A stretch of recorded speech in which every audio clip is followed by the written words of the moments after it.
படிச்சு படிச்சு சொன்னேனடா death பவுலர்டா death பவுலர்டான்ட்டு கேட்க மாட்டியடான்ற மாதிரி சிஎஸ்கேவோட டெத் பவுலிங் ஆப்ஷன் சுத்தமாக சோலி முடிச்சு விட்டானுங்க. நேதன் எலியஸ் இன்ஜுரி ஆகிட்டாரு.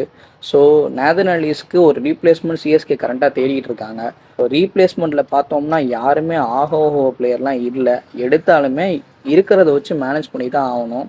நீங்கள் வந்து மேட் ஹென்ரி ஒரு பிளேயர் எடுத்திருக்கீங்க. அவர் ஒரு பவர் பிளே பவுலர். அவர் டெத் பவுலிங்கில் கண்ணாமண்ணா அடிவாங்க தான் போகிறாரு. அது வந்து நம்ம T20 வேர்ல்ட் கப்லேயே பார்த்தோம்.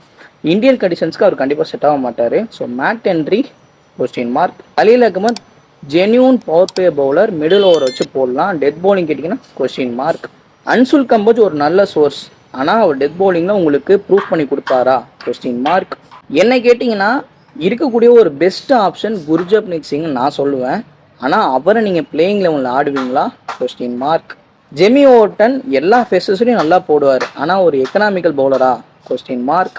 நூர் அகமத் ஒரே ஒரு பவுலர் தான், அவர் கண்டிப்பாக விக்கெட் டேக்கிங் ஆப்ஷனாக இருப்பார், அது எந்த ஒரு டவுட்டுமே கிடையாது. ஆனால் அவர் உங்களுக்கு நல்லா டெலிவர் பண்ணலை அப்படின்னா நீங்கள் ஒரு நல்ல ஸ்கோருக்குள்ளே ரெஸ்ட்ரிக்ட் பண்ணுவீங்களான்னு கேட்டிங்கன்னா question mark.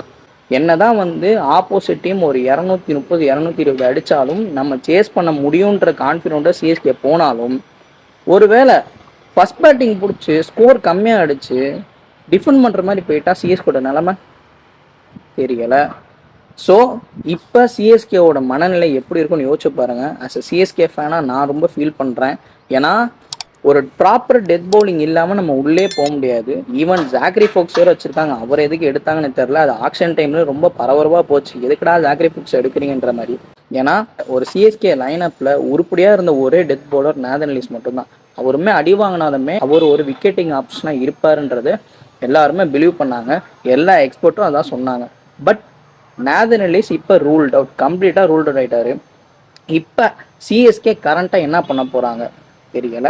So Nathan எலியஸோட injury ஒரு மிகப்பெரிய கன்சர்ன். என்ன நடக்க போகுன்னு தெரில. 2 வருஷத்துக்கு முன்னாடி ஆர்சிபி டீமை பார்த்தோம் அப்படின்னா பேட்டிங் கடப்பாறையாக இருந்துச்சு, ஆனால் பவுலிங்கு 290 கொடுக்குற அளவுக்கு ஒரு கேவலமான பவுலிங்காக இருந்துச்சு. அந்த மாதிரி தான் இப்போ சிஎஸ்கேக்கு இருக்குது.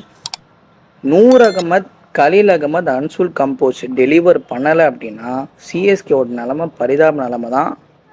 அது நிதர்சனமான உண்மை. நீங்கள் என்ன தான் சிஎஸ்கே ஃபேனாக இருந்தாலும் வருத்தப்பட வேண்டிய விஷயம் இது. உண்மை எங்கே போய் முடிப்போன்னு தெரில. சரி, ஐபிஎல் வரட்டும், வந்தால் பார்ப்போமே, வெயிட் பண்ணி பார்க்கலாம்.